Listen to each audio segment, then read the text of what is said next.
Untuk memilih burung itu, sebelum kita turun ke lapangan, kita itu harus tahu dulu kriteria burung bagus itu seperti apa. Yang dia nyangkul-nyangkul begitu, itu burung-burung rata-rata burung-burung yang bandel, yang stabil, volume juga enak keluar gitu kan. Kalau burung nunduk-nunduk begitu birahi ketinggian, dia nggak buka paruh. Makanya teman-teman kadang-kadang burung udah begitu kok nggak dinilai, ya mau dinilai apanya, volumenya nggak keluar. Iya, jadi sekarang semakin banyak IO semakin bagus. Jadi silakan, jadi kalau kita ada burung pukul, jangan dipaksakan di IO yang main irama lagu, pasti ketinggalan, ya kan. Nah cuma yang sangat saya harapkan itu untuk IO itu harus konsisten di pakemnya dia. Betul. Jangan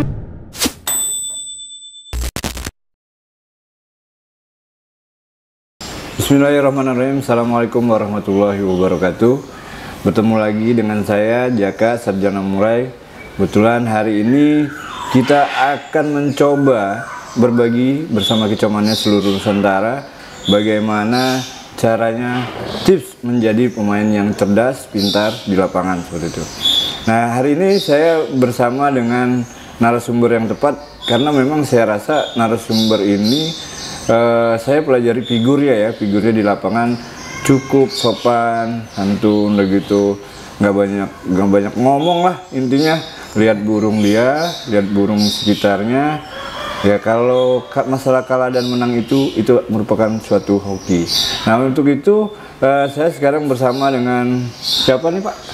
Om Sagap. Oh Om Sagap, ini Om Sagap ya dari Palembang ya? Iya Palembang, Walet Tim Palembang. Walet Tim Palembang. Kebetulan kalau pernah saya lihat di YouTube nih ya, Walet Tim ini udah berapa kali masuk YouTube ya?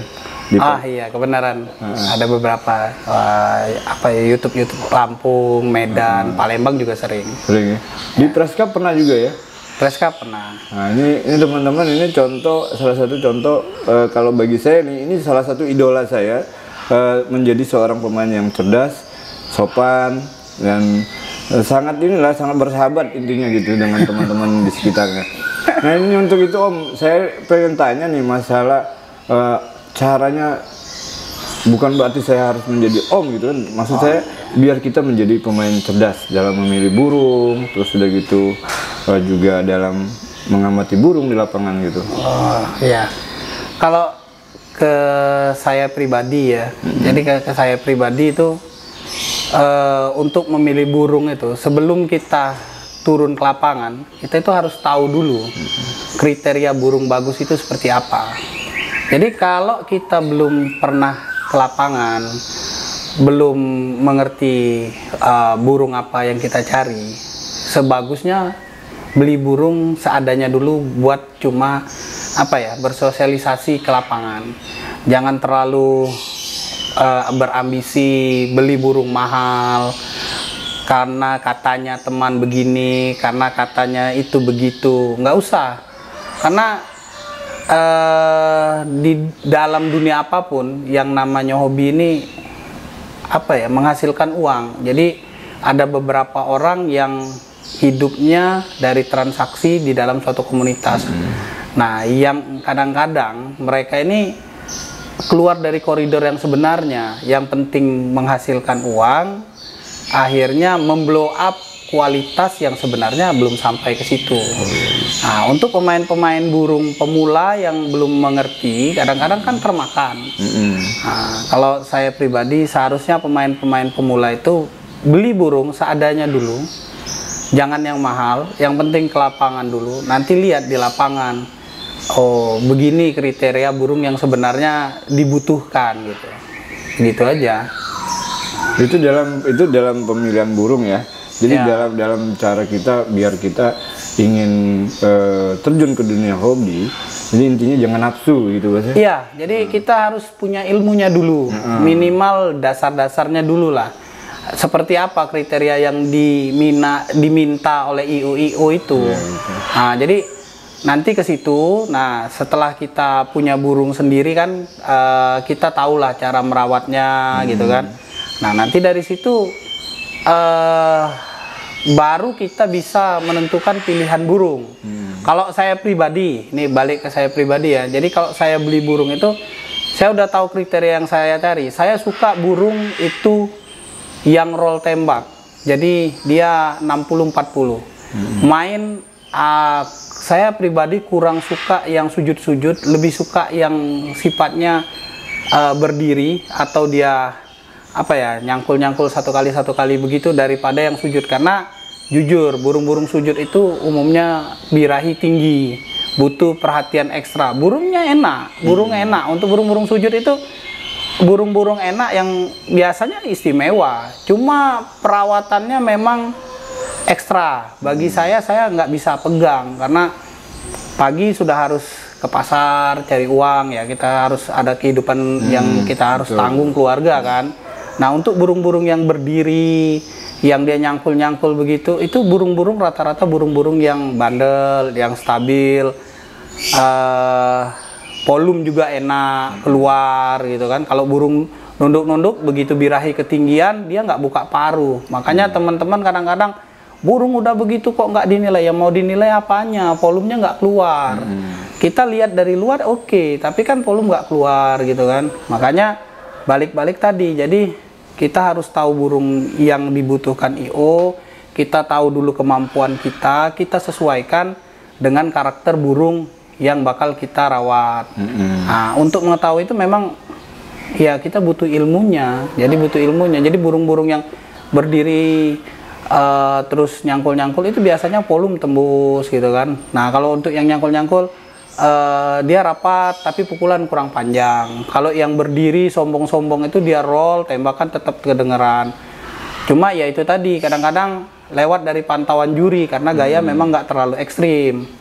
Nah, kalau aku sih seperti itu. Jadi lihat kemampuan kita gimana, lihat juga burungnya gimana. Begitu kita udah dapat burung yang bagus, pantau di lapangan, dilihat benar-benar. Tanya sama yang punya gimana mereka ngerawat dulu, sesuaikan dengan kemampuan kita. Sesuaikan dengan kemampuan kita. Kalau memang menurut kita nggak bisa, jangan dipaksa.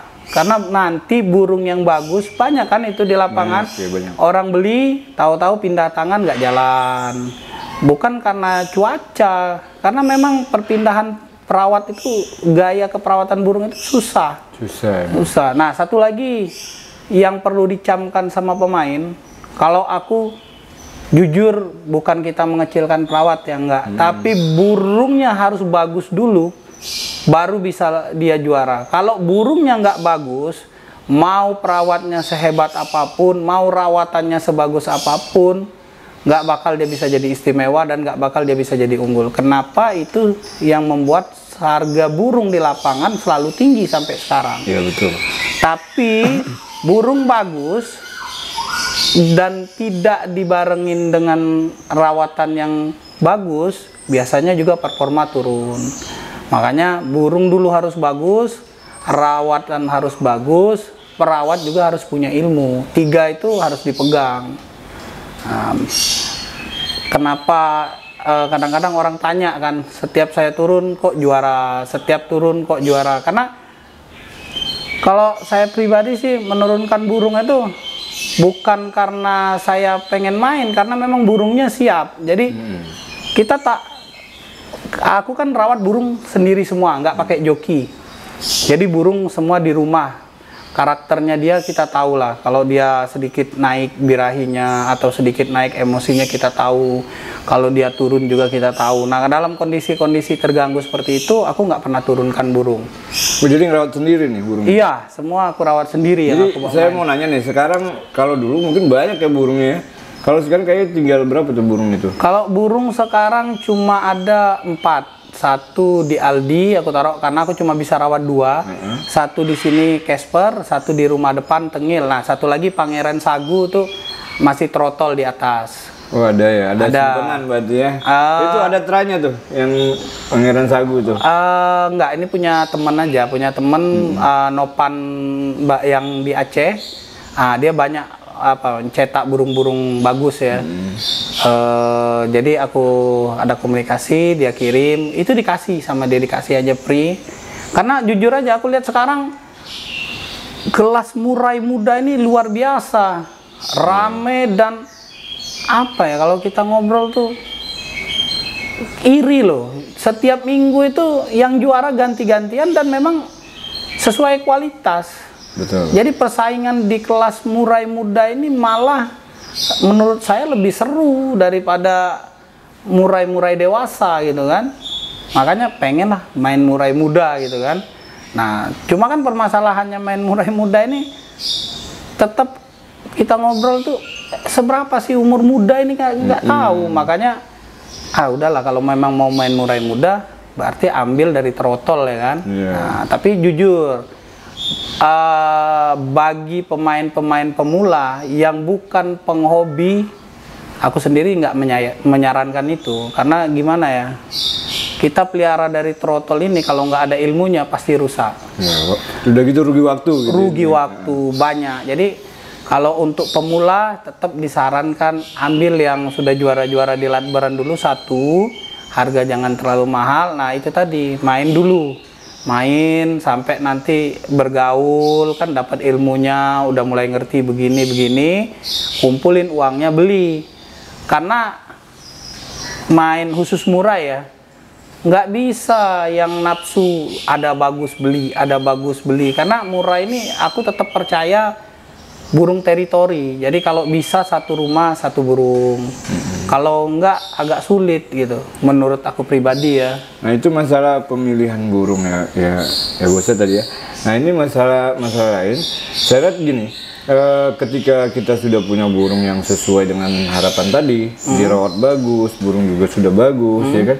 Nah saya lihat nih Om Sagap nih sering di lapangan nih tenang sekali menghadapi penilaian itu kan. Itu tipsnya gimana tuh biar tenang? Udah gitu kesannya nggak ada beban gitu kan? Nggak juga, malah sebenarnya tuh dongkol tuh hampir terjadi lah setiap lomba. Kadang-kadang kita kok begini, kok begitu, tapi ya seiring berjalannya waktu kan kita semakin dewasa.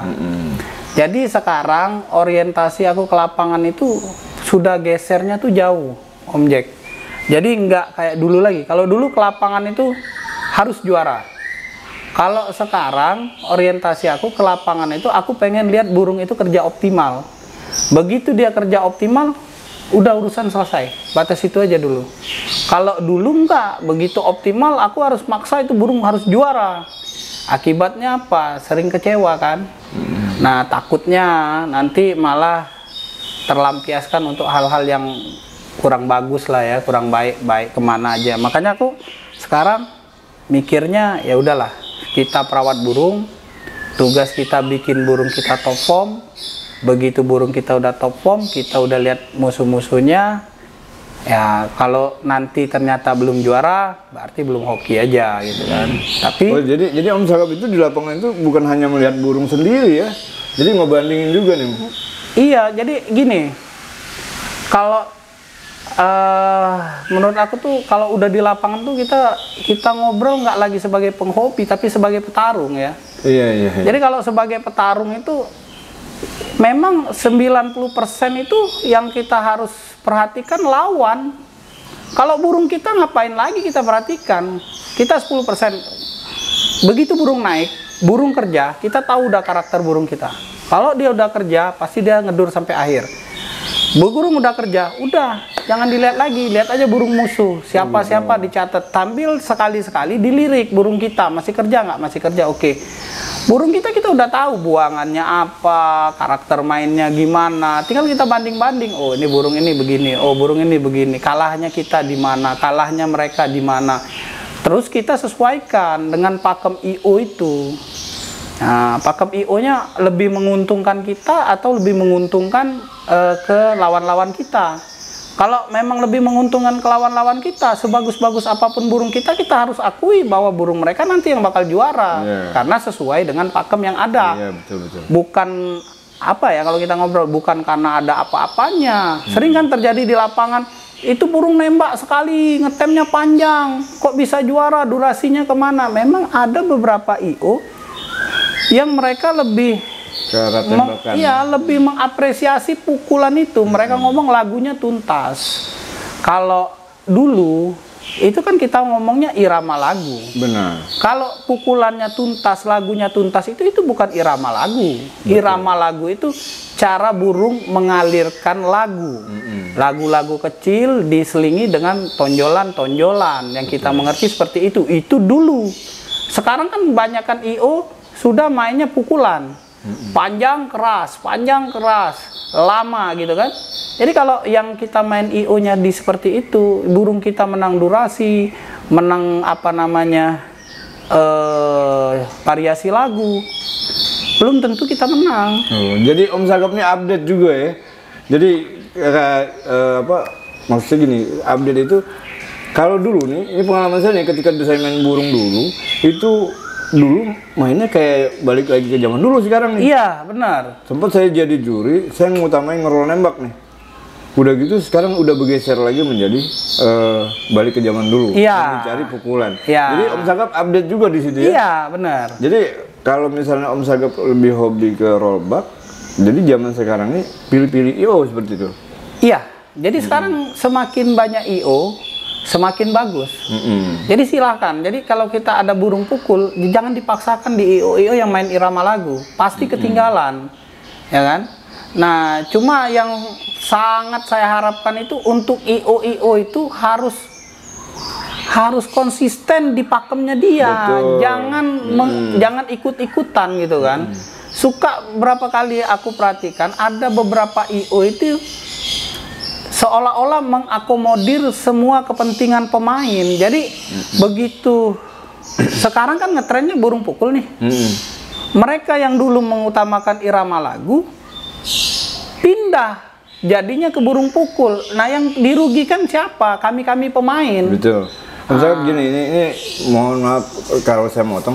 Kalau saya sih memang latar belakangnya dulu juri ya.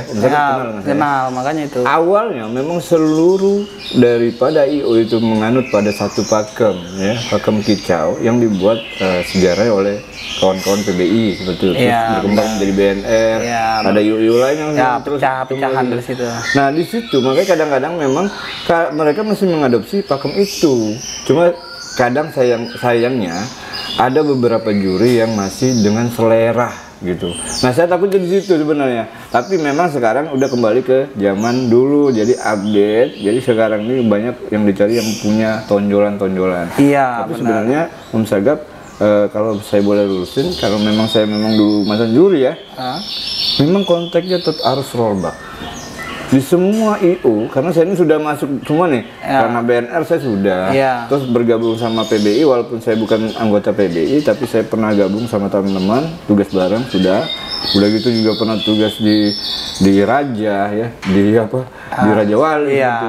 Jadi semua pakem itu sama sebenarnya. Cuma kadang-kadang memang teman-teman jangan kecewa juga, makanya sesuai dengan omongan Om Sagap tadi, boleh kita sesuaikan dengan apa yang menjadi keinginan IO tersebut seperti itu. Nah, itu juga untuk Dewan Juri, tolong pertahankan. Kalau misalnya mau cari rollback ya kan. Kalau mau cari tembakan.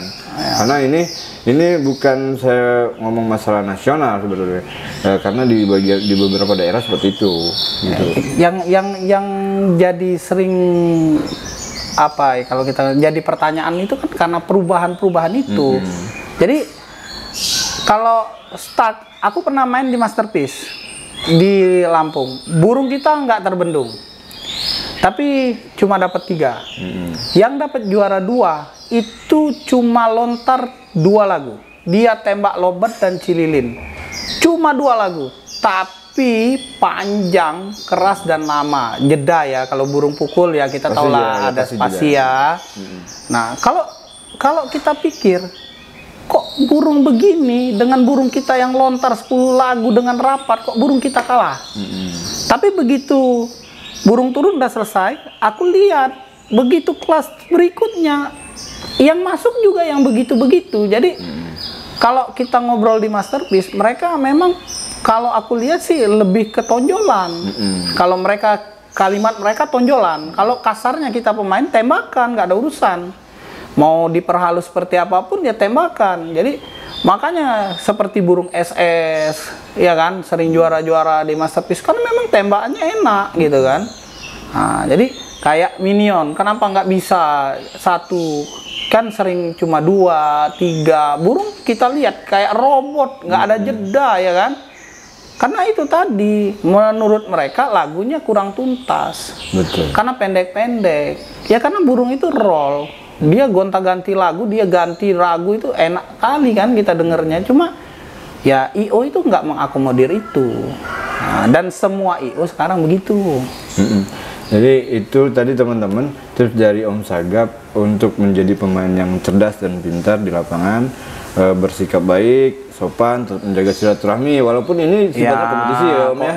Jadi gini, di lapangan itu kan kita harus bedakan lah, begitu burung naik semua lawan, tapi begitu turun semua kawan, nggak ada urusan lagi, udah selesai. Jangan lupa ini kan cuma apa ya kalau kita ngobrol, hobi. Jadi kegiatan kita di luar rutinitas itu berarti sekunder, bahkan tersier. Jadi jangan kegiatan yang seharusnya cuma hal-hal sepele mendatangkan masalah. Betul. Kecuali ini memang kita hidup dari situ, kita nggak tahu ya. Karena kalau aku pribadi aku hobi, jadi di situ gitu. Nah, satu lagi juga untuk teman-teman, jangan dipaksakan burungnya. Jangan dipaksakan burungnya. Kalau memang burung nggak kondisi, jangan dibawa. Aku jujuran aja kasih tahu, burung kita kerja top, burung orang juga kerja top. Hati-hati. Itu kalau kita dapat topnya. Tapi kalau kita nggak dapat topnya, selesai kita ngapain gitu kan? Nanti akhirnya burung aku nggak juara-juara di sini, payah jurinya. Nggak begitu, nggak begitu. Jadi sayangilah burungnya, rawat dengan benar. Perawatan itu juga harus detail ya. Jadi mulai dari yang kita obrolkan tadi lah, pakannya apa. Misalnya makannya jangkrik itu pakannya juga apa. Perhatikan, pakan jangkrik itu pengaruh besar ke burung.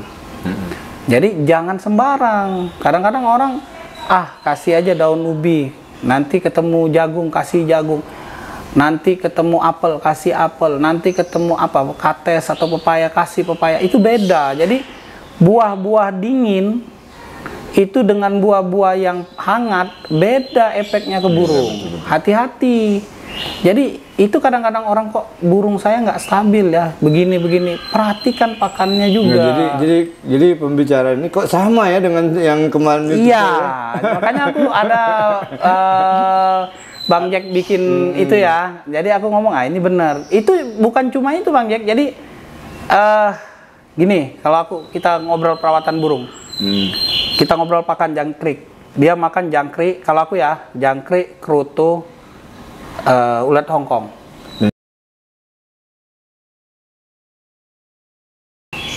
Jadi teman-teman itulah tadi sedikit bercerita dengan beliau. Kebetulan beliau adalah seorang idola saya, juga figuran di lapangan. Karena memang beliau begitu santunnya, ya. Tapi dengan performa gitu, burungnya alhamdulillah sampai ke Preska pun juara gitu. Inilah Om Sagap. Nah mungkin Om untuk terakhir buat kicauannya seluruh Nusantara, ada kata-kata buat seluruh kicauannya Nusantara bisa disampaikan? Untuk seluruh kicau mania Nusantara, saya cuma berpesan satu, ini dunia hobi. Sebelum turun ke dunia hobi, tolong dipikirkan dalam-dalam apa yang menjadi tujuan kita masing-masing. Ada yang tujuannya memang mencari persaudaraan, ada yang tujuannya memang mencari prestasi, karena ini komunitas ini pasti terjadi persaingan, dan ada persaingan untuk menuju yang paling kuat. Nah itu boleh-boleh aja sasa. Jadi untuk persaudaraan kita ngobrol, cari teman boleh. Mau jadi yang terhebat di dunia kicau boleh.